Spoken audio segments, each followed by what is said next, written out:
Yeah, massive. I think, like you said, I've been quite sort of outspoken on the topic. I think in terms of, I think there's two sides to it. I think it's personally where I see the game going in the future and how we kind of keep the game relevant and keep county cricket thriving into the future, not just surviving but thriving and getting better.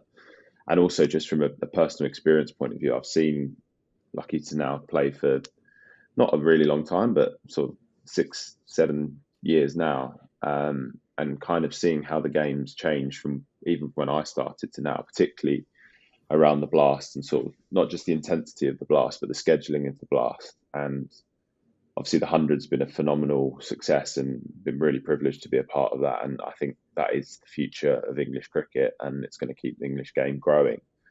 So that's obviously here to stay. But in terms of the rest of the season, I just don't see it being sustainable. I think, as you guys would know, I think you rock up to games an awful lot of times feeling like you're just sort of getting through games rather than actually preparing and performing at 100%, which then sort of ties in with if guys have got aspirations to play for England and particularly how international cricket's being played now.